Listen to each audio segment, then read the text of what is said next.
All right, welcome back to Atomic Diecast, and today I'm very excited to review the new RLC 1972 Chevy Nova SS. This car just came out in November of 2025. I don't know how many they made. They stopped numbering these some time ago. I wish I'd get back to that. It would give us at least some idea as to how many of these are out there, but this is a beautiful rendition of a Pro Street 72 Nova. They did do this with Yenko badging. I'll get into that in a little bit. I've talked about Yenko Chevrolets, those special edition muscle cars that they'd done in the late 60s and early 70s out of a Chevrolet dealership in western Pennsylvania. This car, clearly, like all RLCs, is shot in Spectraflame paint, and they did a fantastic job with this color scheme. The purple and white go really, really well together. You'll see there's Yenko badging throughout, both on the rear quarter panels and the hood. Let me briefly read the write-up that came along with this car. I think it does a good job of describing exactly what Hot Wheels was trying to capture, and in fact did capture with this casting. So here it goes.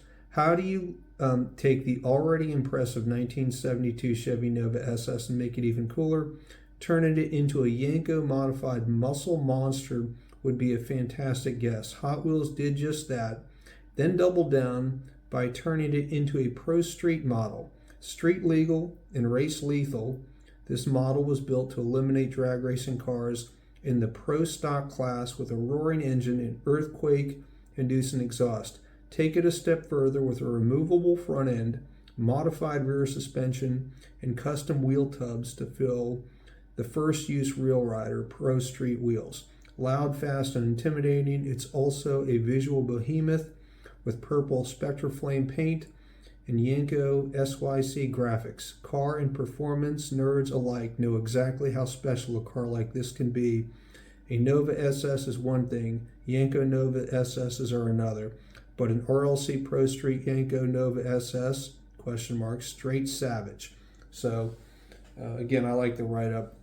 This car came, let me talk a little bit about how they package it. They did it again in the acrylic case with two screws that go up through the bottom holding the car on the base. And then they did a cardboard sleeve that slides over the top. It's got beautiful artwork of a Nova doing a burnout at night. And then the back has the write-up that I just read, and then there is Yenko badging as well, or I should say emblems on the case.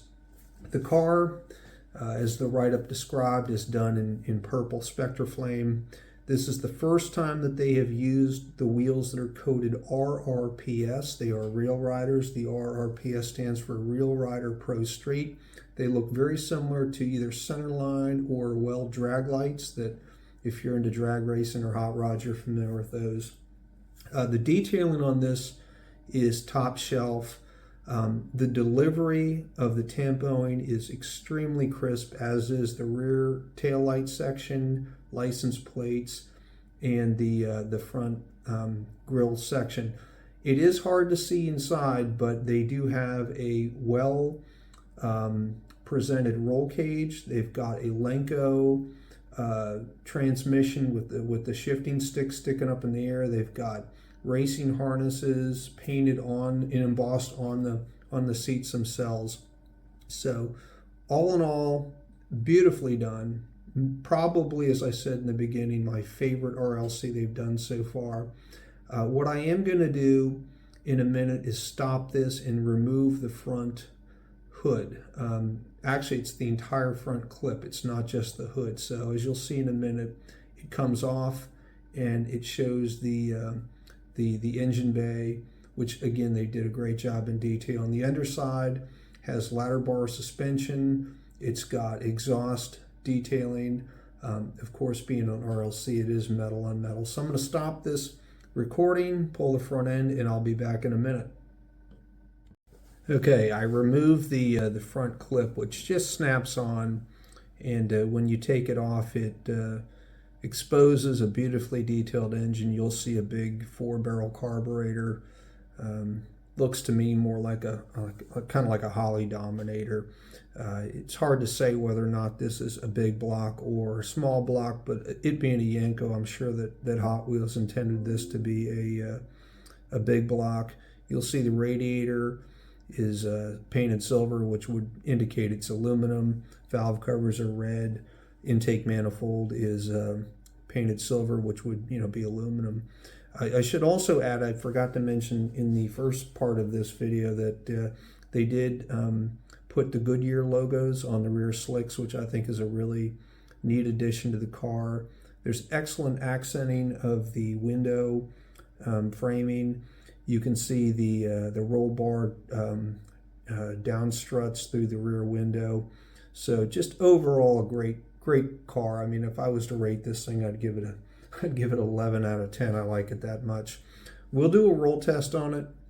I don't expect it's going to do very well. Again, being rubber tires, they usually don't do well on the track, but we'll give it a shot. And I did weigh the cast, and it came in at 46 grams, which is pretty heavy.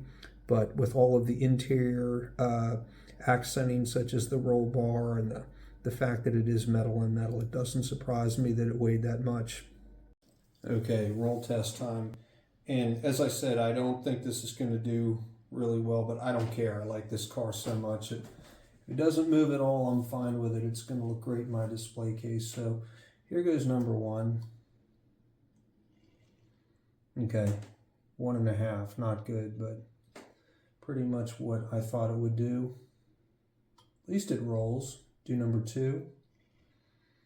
All right, didn't even go as far.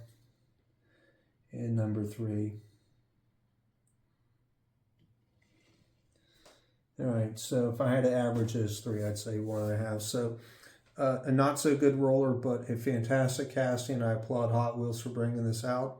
And I do recommend, if you get a chance to buy one of these, to do so. So thanks for watching. Be sure to like, share, and subscribe, and we'll do this again shortly. Thanks.